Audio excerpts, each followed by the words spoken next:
One. Tomorrow, the President and the First Lady will travel to Lewiston, Maine. While there, they will pay respects to the victims of the horrific shooting attack last week and grieve with the families and community members who have been affected by this senseless act of violence.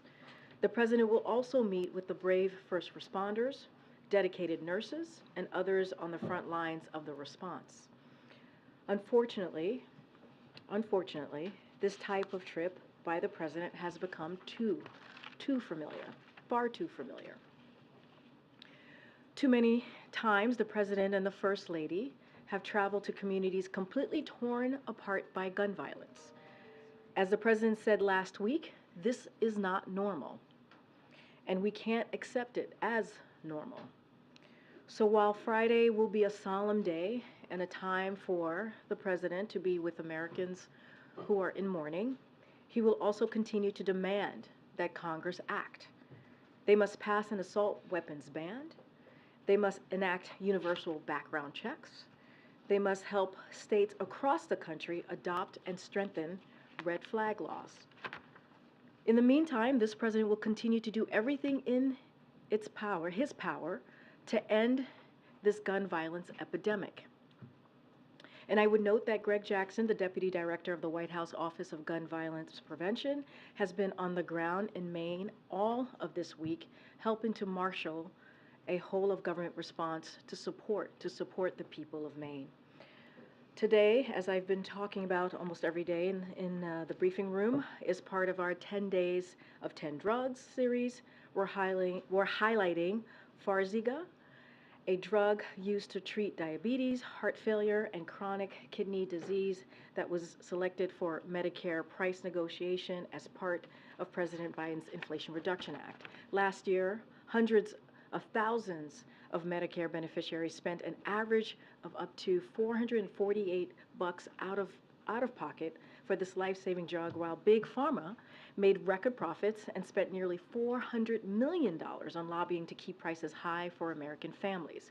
For years, politicians talked about taking on Big Pharma and allowing Medicare to negotiate for lower drug prices for seniors. President Biden and, of course, congressional Democrats finally got that done by passing the Inflation Reduction Act without a single Republican vote. As a result, insulin is now capped at $35 a month for seniors, and for the first time ever, instead of drug companies charging Americans whatever they want for life-saving drugs, Medicare will be able to negotiate lower prices for drugs like Farxiga. And finally, before I turn it over the past few months, you have heard scores of current and former national security officials, veterans, and hundreds of military spouses and families sound the alarm on Senator Tommy Tuberville's dangerous blockade on many and nearly 380 military appointments. Yesterday, Republican senators joined that call, and I will lay out a few quotes from some of them. Senator Republican leader Mitch McConnell said those holds are a bad idea.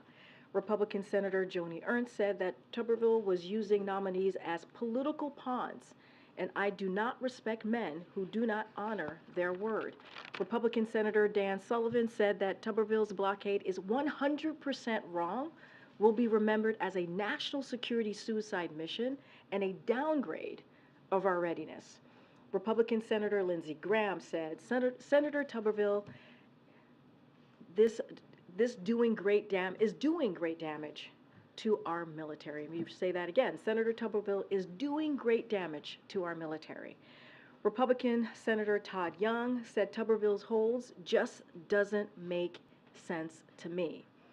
And Republican Senator Mitt Romney said, we recognize that there is a personal suffering as well as issues of military readiness, so we need to act. Nearly all of them warned of the risk we face of service members leaving military service if its blockade continues. So we agree. We've been very clear about this for the past several months. These vacancies are causing serious damage to our military readiness and our national security. and they are causing stress and disruption to our military families across the chain of command, and for military spouses and also their families. The world is too dangerous. It is too dangerous to play political games with our military. So we are pleased to see that the Senate is taking action.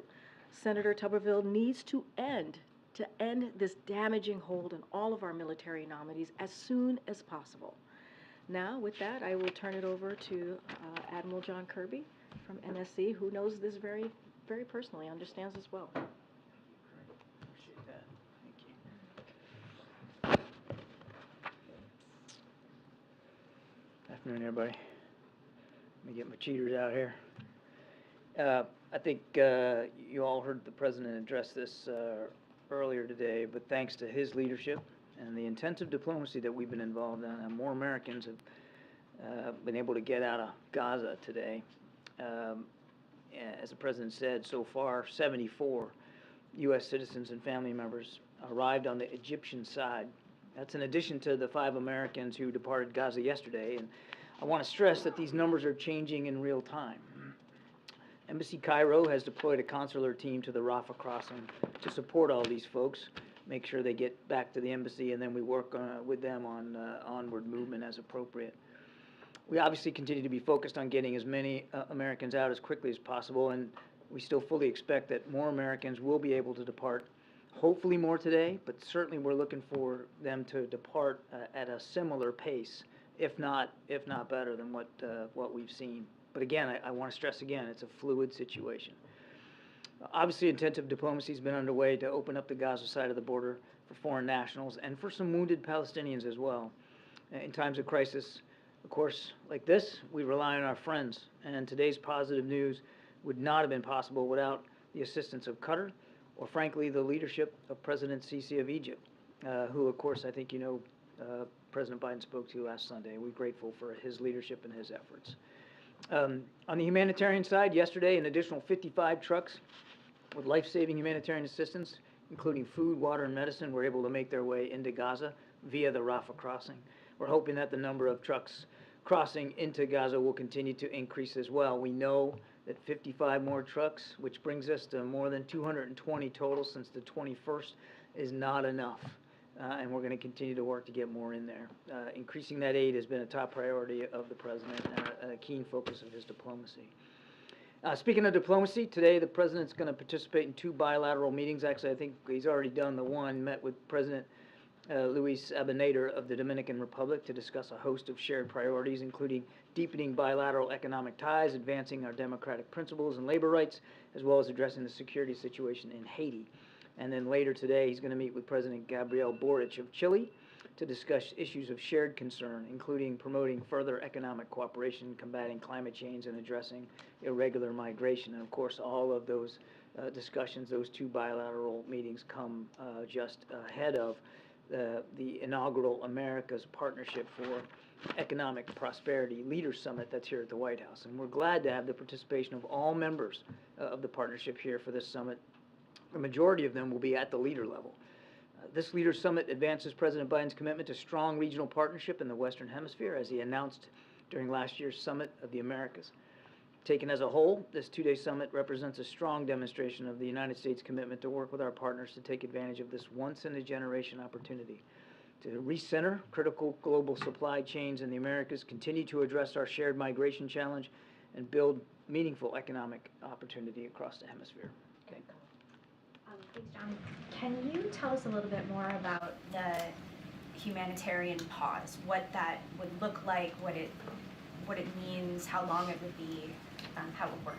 Sure. I think we've talked about this before, Colleen. I mean, we're really not just talking about like one pause.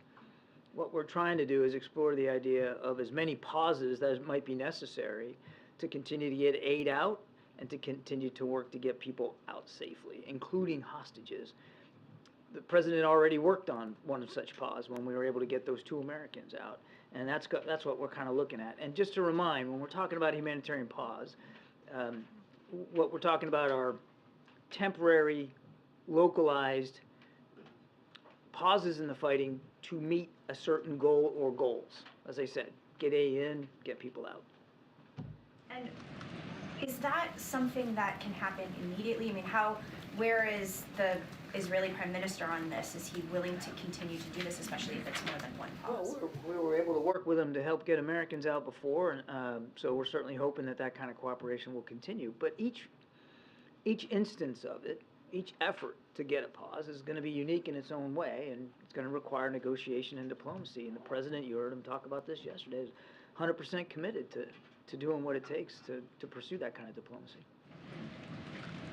The UN Human Rights Office is raising some serious concerns about the Israeli airstrike at the refugee camp, saying they have serious concerns that these are disproportionate attacks that could amount to war crimes. Does the administration share the UN's concerns? We certainly don't want to see a single civilian hurt or killed in this conflict, and there's been too many deaths as it is. Each one is tragic in its own right, as I've said, Mary, and we're doing everything we can to work with our Israeli counterparts to try to minimize the risk of civilian deaths and collateral damage. But do you believe that this refugee camp was a legitimate target? I'm not in a position to say it is or it isn't. As I said, these are questions for the Israeli Defense Forces. These are their operations, and they, and only they, can speak to their targeting decisions and the way they're conducting the operations. What we are going to do is make sure that they've got the tools and capabilities, including our perspectives and lessons that we've learned in this kind of warfare, as they venture into these operational decisions, because they have a legitimate threat by Hamas, an organization that wants to wipe them off the map. At the same time, because you can do both, we're going to make sure that we're doing everything we can to help them minimize civilian casualties and get humanitarian assistance in. And one quickly on Tuberville. He's made pretty clear this morning again that he is not going to be changing his position. Would the president support changing the Senate rules to get around Tuberville's blockade? That's for the Senate to decide.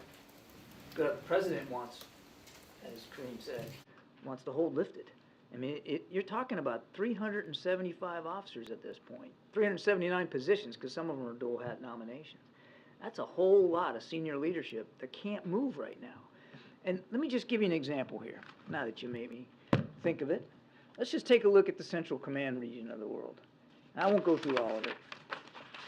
But here's some of the positions that are being affected by Mr. Tuberville. The 5th Fleet Commander, that's the fleet that's in the Gulf region. The Deputy 5th Fleet Commander. The Deputy Central Command Commander. The Defense Attaché to Israel. The commander of the 380th Air Expeditionary Wing, the Chief of Staff at U.S. Central Command.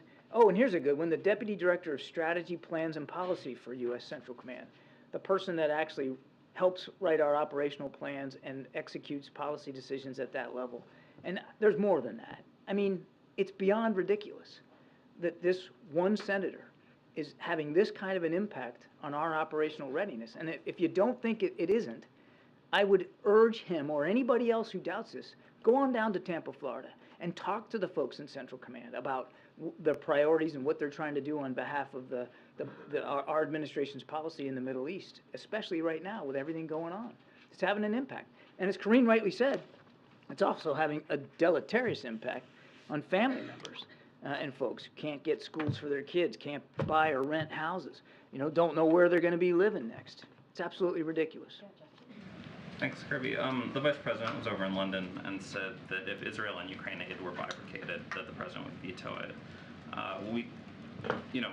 You over the last couple of days have explained that you would veto something with offsets, especially involving the IRS. But I wanted to be clear, if the President was presented with a clean Israel funding bill without Ukraine, he would veto that as well. The President believes that the supplemental requests that we submitted contains 4 really critical national security urgent needs. Israel, Ukraine, our Indo-Pacific resourcing, particularly when it comes to manufacturing of submarines, and of course border security. All 4 are important. And the whole idea of an urgent supplemental is you're submitting what you think are urgent requests, and the President wants to see all of them honored, all of them acted on by Congress, all of them together. We wouldn't have submitted it that way if we didn't believe that they all weren't important and should be acted on together. Obviously, you guys want to see them all 4 together, but lawmakers are trying to figure out right now kind of negotiate through this, and it seems to be sort of an unclear signal from the administration. So was the Vice President correct? He would veto an Israel-only bill if it didn't have other issues that you were concerned about? The President would veto an only Israel bill. I think that we've made that clear. Thanks, Admiral. The president keeps saying Israel needs to follow international law. Israel needs to follow international law. That suggests that he thinks that Israel isn't following international law, doesn't it? No. Why would he be saying that if he felt that Israel was doing everything it needs to do to prevent civilian casualties? We've been saying it since the very beginning, Nancy, that we want to see our good friend and partner abide by our shared commitments to the respect for civilian life and the respect for the law of war. We've been saying that since dang near the beginning of it. I've never heard him say that Ukraine needs to follow international law. So he seems to be making a point of this, particularly when it comes to Israel. Does that signify that he has any These are concerns? different conflicts. Right. And Ukraine was the victim of a massive invasion by a neighboring nation.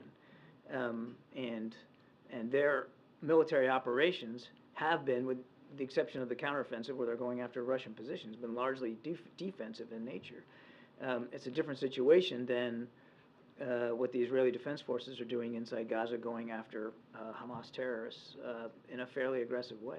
Question about the evacuees. The president said 70-something dual citizens were able to make it out today. How many days do you anticipate it will take to get all of the Americans who want to leave out of Gaza? We don't know. I mean, as I said in my opening statement, we hope that that number can increase over coming days and we can get them all out very, very soon. Today's progress, I mean, yesterday it was 5, today so far, as you and I are speaking, it's 74. We're hoping that that number could increase throughout the day, hoping. So that's a good sign that the trajectory is going in the right direction. We want to get them all out as soon as possible, but I couldn't put a date on the calendar and tell you that's it. And just very quickly, is part of the deal that none of them will stay in Egypt, that they'll all leave and go elsewhere? That's going to be up to them. I mean, they're free citizens. You know, they're American citizens, and they've got families to look after, and that's why we're getting them all collected at the embassy in Cairo, and our consular staff who collected them, verified all their identities, you know, got them on buses, and now we're going to be working on whatever onward movement they might want. Some may not want that, but we'll work that out individually with each family. Thank you, Karine.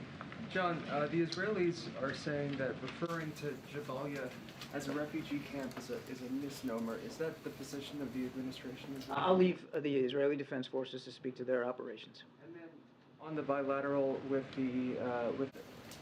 Ebenator, did the Dominican-Haitian border dispute come up, and what is the U.S. position on that? The discussion around Haiti was largely over the security situation in Haiti and our continued efforts to want to work with the international community to do what we can to hold those accountable who are causing that insecurity and the violence, but also to work on ways throughout the region to provide relief to the Haitian people. Thanks. John, so talking about getting Americans out of Gaza, President Biden said, "I want to thank our partners in the region and particularly Qatar." The leader of Hamas lives in Qatar. So why is President Biden thanking them for anything? Oh, geez, Peter. Let's take a step back here and look at this. Gee, Qatar Peter, was... They are a terrorist group that killed Americans and kidnapped Americans within the last month. Peter, Qatar has been helpful in getting those Americans out. I'm sure you would agree with me, and everybody at your network would agree, that getting American hostages out is a good thing. And Qatar was a key player in that regard. Qatar has lines of communication with Hamas that almost nobody else has. Now, I'm not saying that we support Hamas. Of course we don't. They're a terrorist organization. And Israel has an absolute right to go after them. But Qatar has lines of communication that not everybody else has. And it would be irresponsible. In fact, I would expect that you and everybody else in here would be going after me if we weren't doing everything we could and having every possible conversation we can have to get Americans that are held hostage back home with their families. If we weren't doing that, it would be diplomatic malpractice. Let me read something to you, if you don't mind. I think I want to put this into some context here. Let me tell you what we're dealing with Hamas. Oh, geez, this is your notebook, Karine. Sorry. This fellow at Hamas, a guy named Ghazni Hamad, he did an interview a couple of days ago. He said, Israel's a country that has no place on our land. We must remove it because it constitutes a security, military, and political catastrophe to the Arab and Islamic nation and must be finished. We are not ashamed to say this with full force. We must teach Israel a lesson, and we will do this again and again. That's what the Israeli people are up against. And that's the group that are holding innocent Americans as well as 200. And you're going to say, well, then why are you talking to them? And why are you? No, I'm not. If Qatar is No, so I'm helpful, not. why aren't we asking them to hand over the leader of this terrorist We are group? working with Qatar to get our people out and to help get aid in. That's a priority right now. And obviously, we're also helping Israel go after Hamas. And as you push the Israelis for humanitarian pauses, are they just supposed to sit back and let Hamas attack them and attack them and attack them and not fight back? We have been crystal clear that Israel has the right to defend themselves. I mean, my goodness. So pause means they can still shoot back. My goodness, Peter, we're giving them security assistance almost every day. But do we advocate pauses by both sides here, temporary, localized, to be able to get Americans out, to be able to get aid in? You betcha we do. That doesn't mean that we're calling for a general ceasefire. Hey, hang on a second. There's a difference. There's a big difference here. And we understand that, as I said earlier, humanitarian pauses have to be negotiated, and you have to have a credible basis for doing it in a temporary, localized way. I would also expect that we would get a lot of criticism from you and from your network and others if we just eschewed the whole idea of some sort of temporary pause so that people couldn't get out. I mean, we're doing exactly what you should be doing to try to look after these folks. So a pause does not help Hamas. A temporary pause that's localized, that would allow us to get aid in and to get our people out, is a good thing for the people of Gaza. It's a good thing for the Americans that are being held hostage. And it's not going to stop Israel from defending itself, because the security assistance we're providing continues to flow. And a temporary pause doesn't mean a general ceasefire where the war is over. It means pause, only temporary, for a specific purpose. MJ, the temporary ceasefire that the president said he had convinced Prime Minister Netanyahu to put in place to get the Renans out. Can you tell us more about that? Was it localized? Was it for a short period of time? Just anything about the parameters of that? No, I won't go into the details of that, since we're going to be trying to see what we can do to get additional temporary pauses, humanitarian pauses in place. But in order to move hostages from where they were being held to safety, it does require a short pause in the fighting so that you can do it safely. I mean, why wouldn't you? I mean, it would be completely unsafe and irresponsible if you weren't trying to find some safe passage for a hostage that you got released while there's an area of combat going on. Andrew? Admiral, earlier this week, you had said after the first airstrike in Jabalia that it's obvious to us that Israel is trying to minimize civilian casualties. Now that you've had more time to see and assess the situation there, would you still say it's obvious that Israel is trying to minimize civilian casualties? We see in the scope of their operations that they are making efforts to try to minimize civilian casualties. That does not mean, and I did not say, that they aren't still causing some, that their operations aren't still causing some. They are, and each one's tragic. Each one shouldn't happen, and we have been crystal clear about that. Would you say with Jabalia specifically? I'm not going to talk about that it specifically.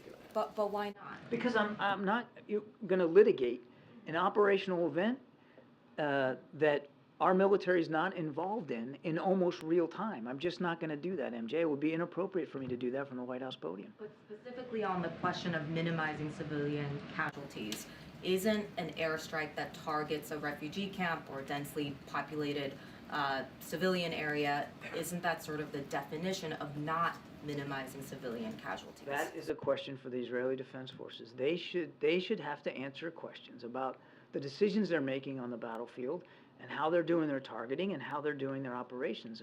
We're not gonna throw it in from the sidelines here all the way in Washington, D.C. I'll just tell you again what I've said 100 times already. We're having daily conversations with our Israeli counterparts about their thinking, about their plans, about their strategy, about the execution of that strategy, and continuing to urge them to do everything they can to minimize civilian casualties. So on this, you wouldn't weigh in, even though the president and everyone on down said that the minimizing civilian casualties is incredibly important, that it's something that he is talking to his counterpart about all the time. What I said was, I'm not going to weigh in from the podium and make public, provide public analysis in near real time of operations that U.S. forces aren't involved in. Thank you. Emily, given the intensity of the IDF bombing across Gaza and reports that even areas that are considered to be safe passage are being targeted, is there any concern that Americans who want to get to Rafah can't get to Rafah? And then I have a second question. I don't know what the status is of how many of all Americans in Gaza are down at Rafah. I just don't know. That's a better question for the State Department. I do know, we believe that the vast majority of American citizens who we know are in Gaza are down there. But I can't tell you with certitude that there's not family members elsewhere that haven't made their way down or can't make their way down. The other thing I can tell you is I know the State Department is in direct contact with all the American families in Gaza and keeping them informed, particularly those that are coming up on the lists for departure. They're being notified where to go, when to be there. And as far as I know, and again, a better question for the State Department, that there isn't, that we aren't aware of American families that are trying to get down there and can't. But again, that's a better question for my colleagues. And then my second question, the Independent has reviewed a list of the 400 Americans who have been cleared to leave by the Egyptians, the Israelis, and so forth. There have been prior reports that there were, I believe, between 500 and 700 Americans in Gaza. So I'm just curious about this discrepancy. There are 400 cleared to leave. If there are several hundred more in Gaza, is there a reason that they have not been cleared to leave? Have they not asked? Are they on some other list? And why then would the U.S. Not object to U.S. passport holders not being allowed to exit? So what you're talking about a rolling process here. I think our estimate is somewhere between 1,000 and 1,200 U.S. citizens, and that includes, dual nationals and legal permanent residents and family members. So then the pool is somewhere in that number, somewhere there, about 400 families. But this is a rolling process of getting folks out. So we know that there have been 400 that have gotten through that process, and we fully expect that the rest of them will get through that as well. Thank you, Karine. John, I have a question on the Islamophobia strategy, but first 2 quick ones on Gaza. In London, the Vice President said that every Gazan who wants to go back after the war will be allowed to. Does the President agree, and how will the U.S. ensure that Israel will allow this? Say that again? The Vice President in London said that every Gazan who wants to go back after the war will be allowed to do that. Does the President agree, and how will ensure that Israel will allow this? Of course. I've said this before. It's nothing new.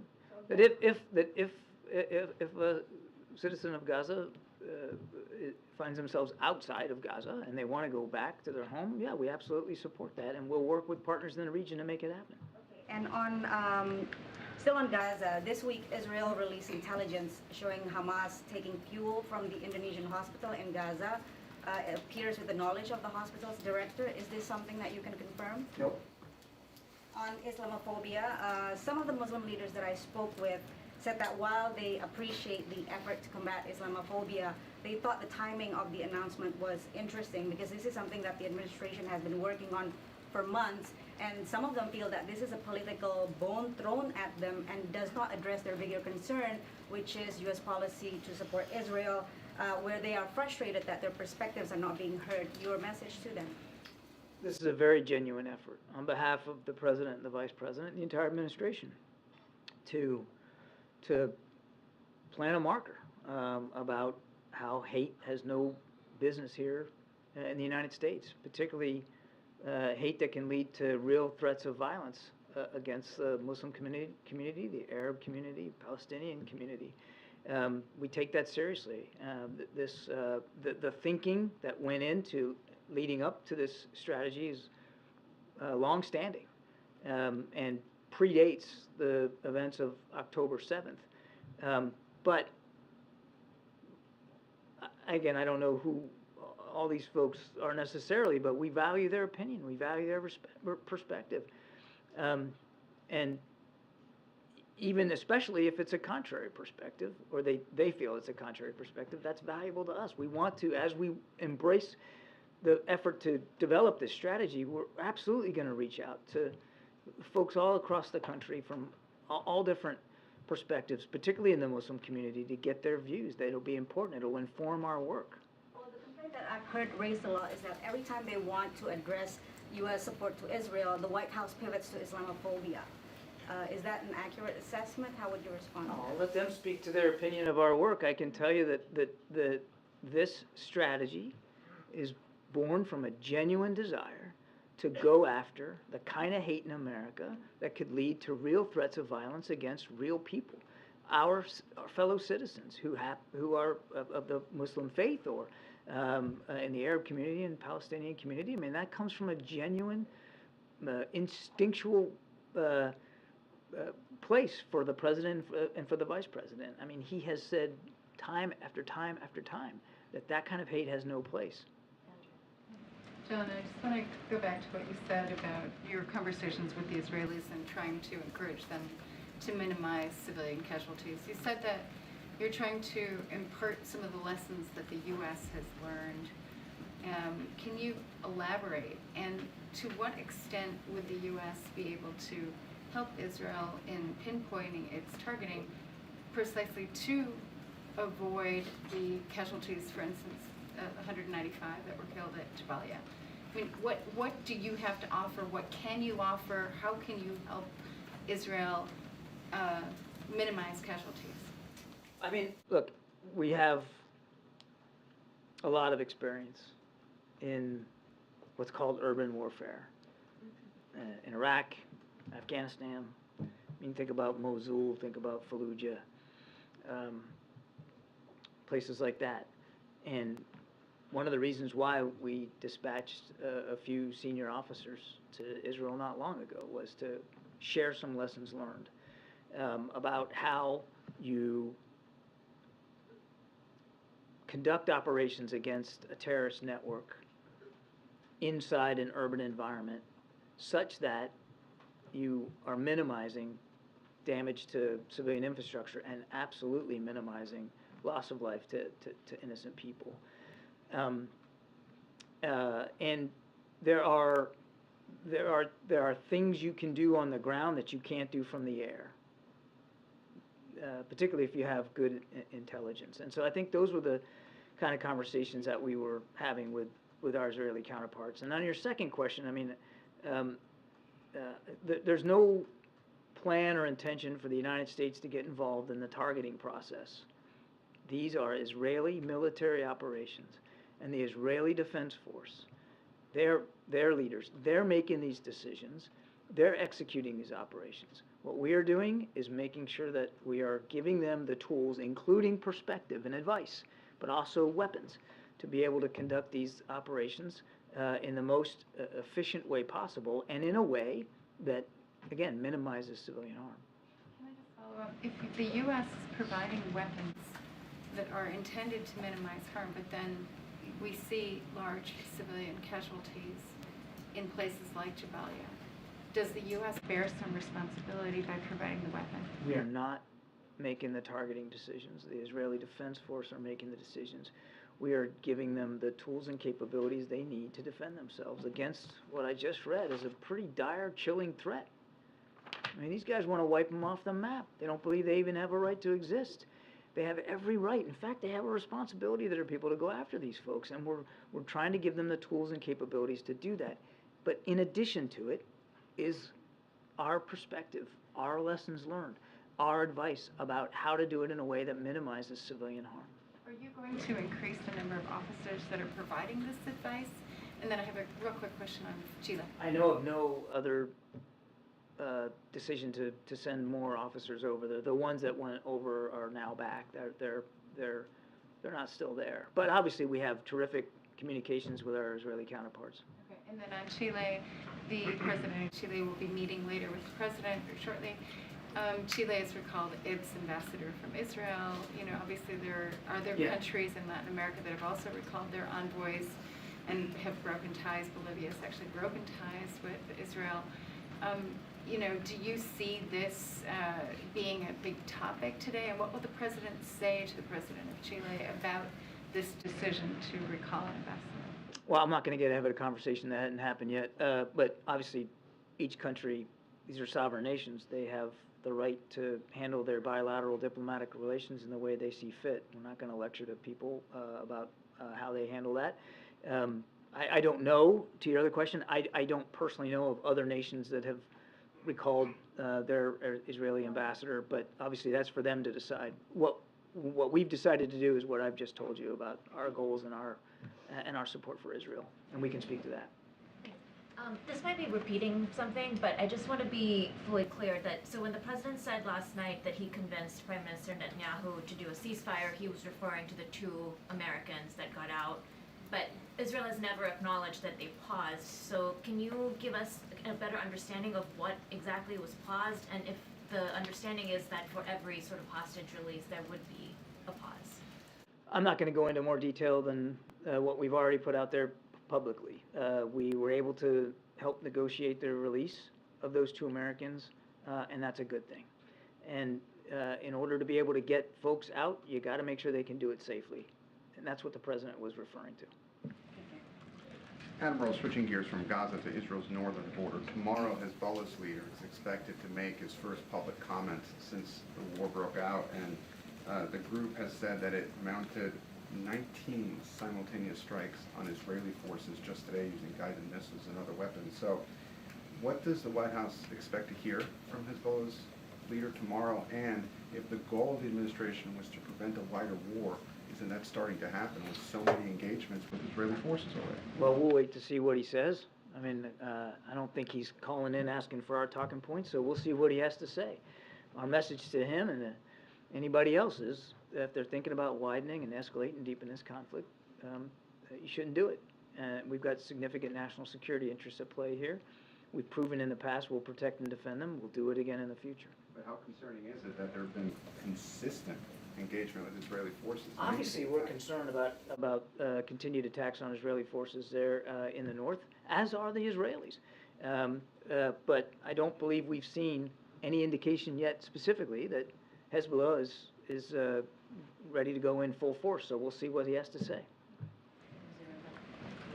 Thank you so much for this opportunity. Mr. Kirby, as you know, Afghan refugee in Pakistan, there's a lot of problem. Pakistan pushed them, and police, make a bad deal with them to force them to leave Pakistan, although they don't have any opportunity in Afghanistan. Any comment, there is any possibility to United States bring them to Pakistan, some pressure to give them more chance? We let Pakistan speak to their policies with respect to refugees and asylum seekers. Obviously, we want to see all nations do what they can to help refugees and asylum seekers, and that certainly includes our Pakistani friends with respect to Afghans who are trying to flee. Thanks a lot, Karine. John, over the past 3 weeks, you've expressed from the podium your opposition to a ceasefire. Now you're advocating for a humanitarian pause. That's the way you described it. What's the difference between the two, and is it a two-way street? Is a humanitarian pause one in which there would be essentially no fighting from the Hamas side at the same time that there's no fighting from the Israeli side? So a couple of things here. First, you said now we're advocating. This is something we've been talking about now for several days. In fact, Secretary Blinken brought it up at the UN, believe late last week. I mean, this is not some new idea that we're just introducing into the intellectual pool here today. And I'll repeat it again. When we talk about a general ceasefire, we're talking about a stoppage of fighting all across the front, if you will, all across the battle space, where neither side They just, everybody lays down their arms and it's a general ceasefire. Usually, when you're talking about a general ceasefire, it is about trying to find a cessation to the hostilities, to try to get to a truce, right? Or to some sort of end of the war. That's what we mean by a general ceasefire. And we aren't advocating for a general ceasefire at this point. As I said earlier, we believe that a general ceasefire would benefit Hamas in providing them breathing space and time to continue to plot and execute attacks on the Israeli people. A humanitarian pause, when we talk about that, it is temporary, localized, and focused on a particular objective or objectives. Humanitarian aid in, people out. And in a pause, again, each one would have to be negotiated separately and distinctly, but the general idea is that in that geographic space, for that limited time, there would be a cessation of hostilities enough to allow whatever it is you're trying to allow. Does that make sense? Does that lay it out? It does. You've spent most of your professional life in the military. I don't know the answer to this question. Was there a time in the U.S. fight against al-Qaeda in which the U.S. implemented humanitarian pauses? I'm not aware of any, but I would remind you that al-Qaeda, wasn't in possession of 200 hostages in Iraq or Afghanistan, and it's a different situation. But that's what we're talking about here. Thank you. Senator Durbin became the first U.S. Senator to call for a ceasefire today. Do you have any response to that? I know you have said that would benefit Hamas. Is there an analysis about how long this process could go before it no longer benefits Hamas to have a ceasefire? And how are you doing that analysis, especially as additional lawmakers call for ceasefire? Well, there's no change to our view right now that a ceasefire is not in the best interest of the Israeli people and the Israeli government, who are trying to protect those people. That's where we are. Secondly, about the communications blackout in Gaza. You spoke about this a few days ago. You said that the U.S. played a role in getting that reversed. Yeah. There was another report about a blackout yesterday. Is it the U.S. position that communications blackouts, cutting off internet, cutting off phone access, is against U.S. policy for Gaza at this point? There are times in military operations where you want to limit your enemy's ability to communicate. And we've seen that in the war in Ukraine. Both Russia and Ukraine trying to limit each other's ability to communicate, and sometimes that means in the execution of that task that you're also shutting down sectors of the public communication vehicles. So, I can't sit here and tell you that in warfare, either side might see benefit in doing that and a legitimate need to do that, to shut down an enemy's ability to communicate amongst itself, move its forces around, make decisions, execute command and control. But in this particular case, we felt that such a blackout was specifically hampering the ability to get humanitarian assistance in, and hampering the ability of humanitarian agencies to communicate with their people on the ground to try to solve a level of desperation that we just haven't seen in a very, very long time. And so we did not believe that it should continue, and we did have a hand in helping get it stopped. Michael, and then we got to wrap it up. Thanks. John, on the subject of hostages, Hamas says that at least 7 were killed in these Israel strikes on this Jabalia refugee camp, including at least 3 with foreign passports. Does the U.S. think those numbers are accurate? And of those 3, do you know if any of them were Americans? No, sir. I don't have any information to verify those claims. Great, Phil. Thank you. I wanted to ask a quick question about Ukraine and then a follow-up to something you said previously. In an interview with The Economist, Ukraine's top commander acknowledged that his forces are locked in what he called stalemate, and he went on to say that there's no chance that a significant breakthrough in the front there is imminent. Obviously, the president continues to say that the United States will stand with Ukraine for as long as it takes, but is there, in the months and years ahead, is there going to be a updated strategy required, perhaps more advanced weapons, or perhaps more of an appetite for negotiations?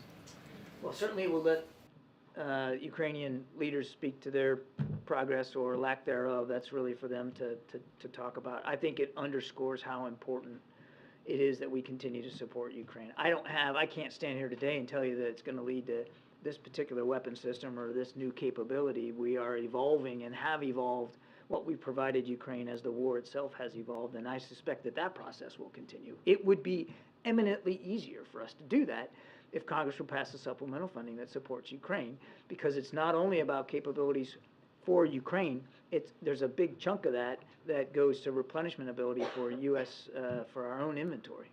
And then you said moments ago that the president would veto an Israel-only bill, but you also noted that each of those 4 categories, I believe they were Ukraine, Indo-Pacific, the border, and Israel, they were all critical, and that's the point of supplemental, that, you know, you do it as the need occurs. So can you kind of take us into the president's mindset here? Why not triage this, and as you have opportunities to meet those critical needs, why not take them as they come rather than, you know, wait and try and deal with them all at once? I think in our statement of administration policy, we laid out very clearly why we wouldn't want to do that and why we think that all of the things we've asked for in the supplemental are important. And let's go back on the Israel-only thing. The way the House Republicans have carved this out is no humanitarian assistance. It only goes to security assistance for Israel, and that's got to be a non-starter. I mean, that's nothing more than partisan politics right there. I mean, here we are. I've been taking I don't know how many questions about civilian casualties and the desperation of the people in Gaza. I mean, it's incorrigible that anybody would think that we wouldn't need some additional funding to help get food, water, and medicine to these people. They didn't cause this. They didn't ask for that. Hamas doesn't represent them. They're victims too, and they need that support. Thanks, sir. Thank you. Sorry, Karine. I've made a mess of your whole. Let me just clean up here. I think is right. I've got all my. They all say the same thing, John. It's okay. No, I did. They make a mess? I think that's better. It's okay. Right. Thanks. I do want to touch on something that the Admiral was asked about, and just want to add to what he said as it relates to our strategy when it comes to making sure that no hate of any kind is allowed any light of day in this country, right? And that's including Islamophobia, certainly anti-Semitism, and one of the things that the Admiral was saying that I just wanted to add to is in December, as you all know, in December of last year, the President established an interagency task force to address anti-Semitism, to address Islamophobia and related forms of hate.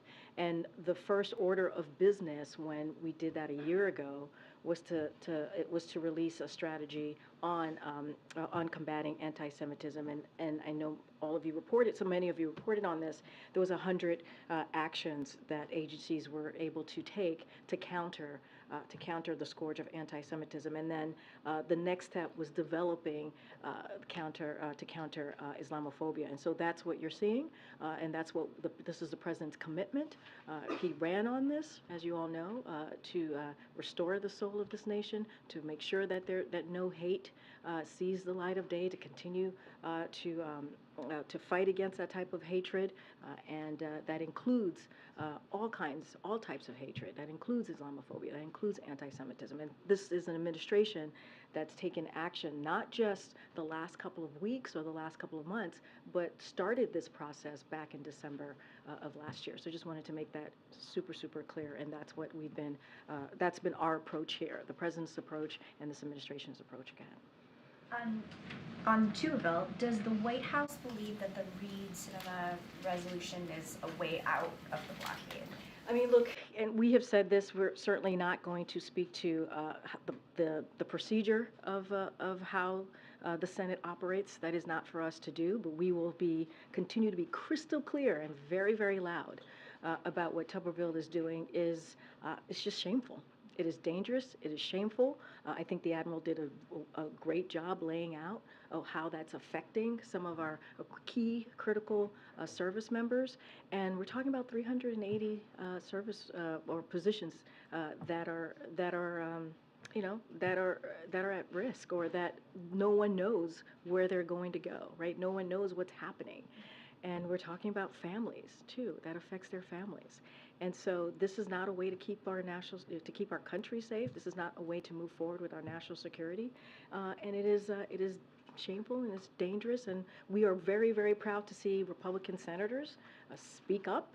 As I did at the top, I laid out just direct quotes from them and how this is not how, especially in this time, what we're seeing around the world, this is not how we should move forward. And then on the mayors, I guess there were a couple of mayors who came to the White House today to meet with officials on their problems with managing migrants. I just wondered if you can say anything about how the meeting went and what they talked about. So a couple of things. They met with the White House Chief of Staff, Jeff Zients. They also met with Senior Advisor Tom Perez and other White House and DHS as well officials. DHS officials, obviously, who representatives from Chicago and Denver to discuss the joint effort to manage what they're dealing with migrants arriving in their city. And so this is something that we took very, very seriously. We talked about part of the conversation certainly was about the importance of the presidential supplemental funding request, which also includes support for communities and to continue our work to accelerate the process of work permits, as you've heard us speak from here many times, for eligible migrants. And so we're going to continue that partnership. We're going to continue to have those conversations. It was a constructive conversation, and this is not the first. There have been many others. And so, look, we understand what they're going through. We understand what's going on the ground, and this is why we say, that if Republicans truly care about border security, this is something, as we talked about the national security supplemental, we know that's included, then they can act. Thank you. You just mentioned that representatives from Chicago and Denver were here. There was reporting that Mayor Adams from New York was on his way and then turned around. Do you have any more information about that? And also, did any other representative from New York join that meeting? So I believe a staff from the mayor's office was in the room for this meeting. I cannot speak for the mayor's schedule. That is something that I would have to refer you to his office. But you saw the reports. I just can't speak to, obviously, I can't speak to his schedule and why he could not attend. And completely different, a government shutdown is about 2 weeks away. If something doesn't happen, what are your expectations there? The speaker today was talking about something called a laddered continuing resolution. What is the White House position on that concept? I mean, look, we've been clear when we were here the last time, close to a government shutdown that thankfully was avoided. Look, they have 2 weeks. Congress has 2 weeks to do their jobs. As you just stated, they have 2 weeks to honor their word to avoid a shutdown. That's what they have to do. And the president said this when he signed the last continuing resolution. He said there's no excuse for another crisis. There really isn't. That's our message to them. There is no excuse for another crisis. They have to do their job, and they have to honor and avoid a shutdown. Would the president sign a continuing resolution that has this laddered structure so that different agencies would have different expiration dates? So look, what I will say is that they have to do their jobs. They have to make sure that they avoid a government shutdown, not going to get ahead of whatever process they're going to move forward with. The president wants to see them avoid a government shutdown. And so we'll see. We'll see what they do. Let's see if they're able to do their jobs. Was the White House concerned to see Senator Menendez attend a classified briefing on Ukraine yesterday, given that he's been accused of aiding a foreign government? So look, and I've said this before, this is very serious. The investigations, we take them very seriously. I don't have anything to say about, to comment about the meeting that he attended, the classified meeting that he attended. Just not going to get into that from here, but obviously we take this very seriously. Yeah, I just want to follow up on the Islamophobia question. With this initiative, are you going to be reviewing laws and regulations that are in place across the U.S. government that are targeted at Muslims and not just in the federal level, but also the state and local level. Do you see some scope for those measures to be rescinded? And in what kind of time frame is that even possible? So, look, we're definitely going to, one thing I can say is we're going to continue to have conversations with community leaders, advocates, and members of Congress and others as we, move forward with the strategy. This is something that this entire administration takes very seriously, and make sure that every American has the freedom to live their lives. Certainly we can get you more specifics on what this is the strategy is going to look like, the breakdowns and the agencies that are going to be involved. And I can't speak to specifics of investigations or penalties of that nature, but this is the beginning of it, and certainly this is something, like I said, the first step of order of business was back in May when we released a strategy on combating anti-Semitism, and this is the next steps, and certainly we will have more to share as the days go by. And on Maine, if I may, you said that this is, these visits are difficult and painful for the president. Are you planning to, after this latest shooting, is there any action that you're planning in terms of maybe bringing people together again, local officials?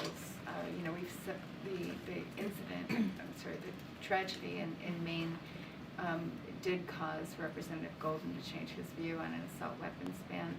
Are you seeing any other lawmakers come forward that might have changed their view? And will there be any kind of a summit or gathering? There's a lot that you're asking in that question there, Andrea, and all very good questions. Look, one of the things that was so important for the office to be created, the Office in Preventing Gun Violence, obviously one of the pillars to that office is making sure that all of the executive orders that the president put forward is accelerated, right? That we move really much faster on getting what the president signed out there to states and obviously to Americans who are suffering and just communities out there who are suffering, but also to make sure that the law, the bipartisan law, also gets moved out very quickly.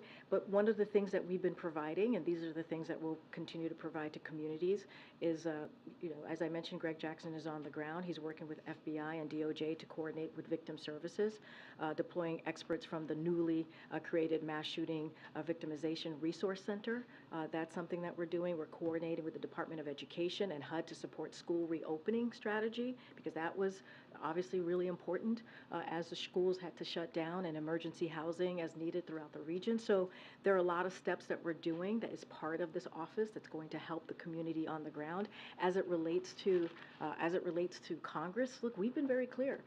The president has taken more than 2 dozen executive actions to deal with gun violence. We believe there is more. This cannot be what we're seeing in Maine and other places, cannot be the norm, right? And so we've been very clear that more needs to be done. We've been very clear on that, and we've asked Congress to take legislative action in order to truly deal. If they want to save lives, that's what they need to do. They need to pass an assault weapons ban, enact universal background checks, require safe storage of guns, and immunity from liability for gun manufacturers. And across the country, we must strengthen the red flag laws.